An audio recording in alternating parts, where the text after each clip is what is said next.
Howdy folks, this is my Tumblr blog for the 18th of May, I believe. Yes, and I've just had a really long weekend winding down from just all of this university stuff and the X Challenge and processing. It's been a lot, so I've taken a weekend and kind of put the computer away and not touched it, and it's been good and letting my mind relax and settle and able to kind of distill ideas. And so what I did was I went and did a little research on what kind of applications we have out here in the market at the moment, and how people are interacting with them, how people are reviewing them. And also I made a survey at the end of last week. I'm not sure how old that is, but I've got about 20 responses to it so far, and it's been very interesting. It's been multi-choice. You can also choose a lot of answers as well and put your own answers. It's encouraged, and it's quite a, I think, cool little investigation into your own idea of it, which is the idea. And I think that a lot of people are really just on the fence, actually, unconsciously or subconsciously. They're experiencing that this technology is amazing and, oh wow, it's here, or it's here but it's not practical, or it sounds expensive. You know, it's there's no real, people don't want it because there's just something that's holding them back, and I think it's just accessibility or public knowledge and public usage as well. If you don't know about it, what are you going to do about it? You're not going to try it out, you're not going to enjoy it, you're going to not follow it, you're not going to care, essentially. But I think this technology really is coming into its own, and it's been coming into its own for a long time. And this is virtual and augmented reality technology. And I'm just trying to make a quick video about going over the questions in the quiz, or the survey, not quiz, survey, and the responses that people have given. And it's all completely anonymous. I'm not going to announce any names. I don't think any names can be recorded anyway. But I'll just go over a few little statistics, which was quite interesting. I can't share the screen, but I'll just talk. So yeah, it doesn't really matter about the age at the moment. Lots of students answered my study, so that's where most of the demographics going to be. Teachers, lecturers, tour guides, all sorts of different people from all across different industries. So that's really, really cool to see, so I can get a great idea of what everyone thinks. A lot of people have used this technology before. Some people haven't, but maybe they just don't even know about it themselves. I mean, if you use Instagram filters, you're using augmented reality, and yeah, to an extent, I'm not sure if they have virtual reality products on Instagram, but I'm sure that they might do soon. And about would you rather wear a head-mounted display or just some glasses? And I wasn't trying to product brand anything, I was just getting a general idea. Would someone want to wear something on their head? And half of the people say they wouldn't even wear something like that. So that's interesting as well. Maybe that's what's keeping a lot of people on the fence, is that it's all very much you're wearing a computer, and it's not so ergonomic. But who knows, maybe they just don't like the aesthetics, because a lot of things really in life are we're pleasing aesthetics that we desire. And I think that with virtual reality, as we see in augmented reality, mixed reality, all of this tactile stuff is being innovated, and people have wanted this for generations. It's been in science fiction and movies for years, and it's the Iron Man, of the century. But it doesn't. We don't have a title, or we don't have a Tony Stark. We've just got the whole history of humankind innovating towards that future, which is quite cool. Funnily enough, people are saying that some people would wear head-mounted displays, but mobile devices is what people want to wear, or want to use for this kind of technology. Personal computers, like your home computer, the big boxes, which don't have to be big boxes anymore either.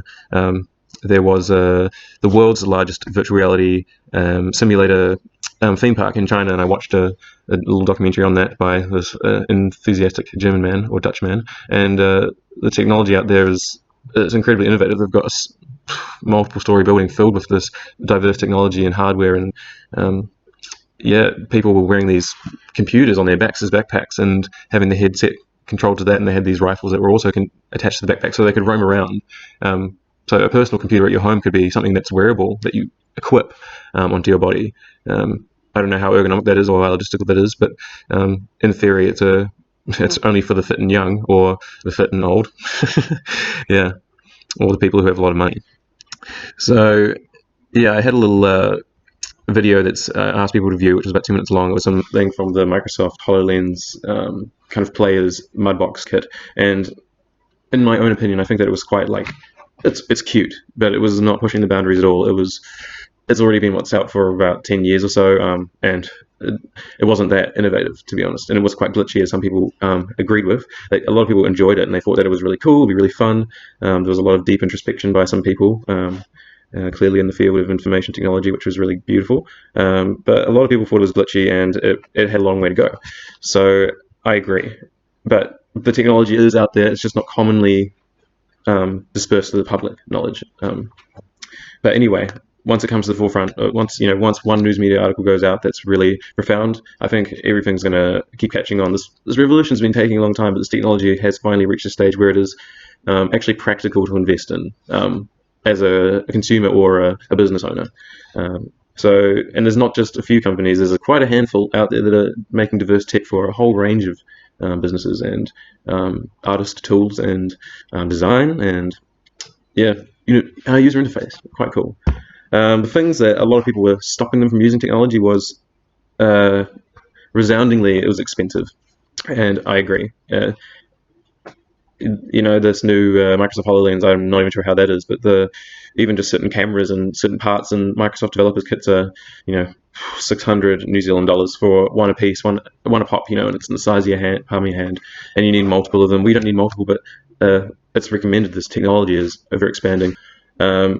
Let's see what people are saying. It scares a lot of people. The lag is too terrible. 20% of people said it's advancing too quickly. Why would I buy it? Let's see. The applications out there aren't good enough yet. I don't feel like I need to buy anything like that. I feel like we're disconnected enough. I don't want to be tracked. I don't want to be tracked. If you've got a mobile phone, you're being tracked. Sorry. People are saying that the inconveniences outweigh the benefits of it, and I think that's just miscommunication or not publicly known how universally diverse these tools can be. And also quite an interesting thing was quite a few people actually brought up the topic of their eyesight and people who have eye impairments already and how they already are suffering quite a bit from this technology, and even modern day people can resoundingly, I think, have experienced the pain of staring at a phone or a screen too long, and it's that blue light. I'm sure that there's other spectrums that are in there as well, like quite subtle ones, but the electric blue light that penetrates our eyes and damages them. I'm not exactly sure everything, but I can feel it myself, especially when I've got the full brightness on at night. Why would I do that? But you know what I mean. It's the damages of it. Sitting at a lecture online all day it's pretty fatiguing. A lot of the time I take my phone mobile, take the lecture with me so I can walk around, have a breath of fresh air. I listen to some lectures online while walking on the beach, and you don't have to watch along visually. So taking that technology with us is quite good. What would you mainly use this technology for? Everyone just wants to use it for games, and I agree. I want to use it for fun. I want to use it for the coolest shit out. Like if I want to play something, that's when I'm going to use that stuff. Definitely I want to use it more practically and not use my time for games, but you've got to innovate and play with this technology, and I think even just using it, exploring it is quite fun and challenging as a puzzle in itself. And once you get it, it's quite awesome. Definitely me just using my phone today, I'll attach some clips of what I did. I'll hopefully edit them down. But I used a new software called AR Looper on the Google Play Store. And it's technically the technology that I've been wanting to develop, and I'm trying to encourage people to use. It's actually in mobile form already. And if you see the video that I attached to this Tumblr blog, then you'll see that this is quite... it's already here, what everyone's actually wanting.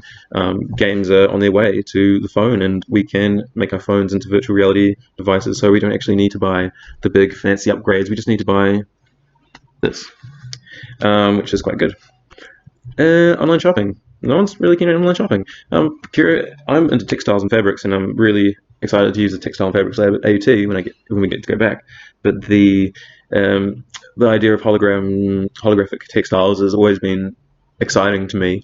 Virtualizing clothing and outfits and avataring as well. But mainly just even if you're augmenting yourself with a holographic textile, this technology can use that quite well. It maps onto, we've got body tracking, we've got arm tracking, we've got face tracking, we've got leg tracking, and so many different applications. So even this AR Looper, I could just use my hands the whole time. That was really funky. So if you choose other, people want to use it for architecture, real estate, painting, and pornography. Yeah. Who would you want to use this technology with?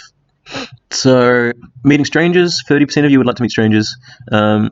Maori language, I used it for this question because it's a very metaphorical language, and I'm no expert in te reo, and I'm not trying to push any cross any lines here, but I think that the language is really beautiful, and we should encourage people to use it. And you know, I know a little bit about te reo as a language, and I think that I've done okay. I'm not trying to word sentences together. I'm trying to apply them to a principle or an idea relating to people or relationships.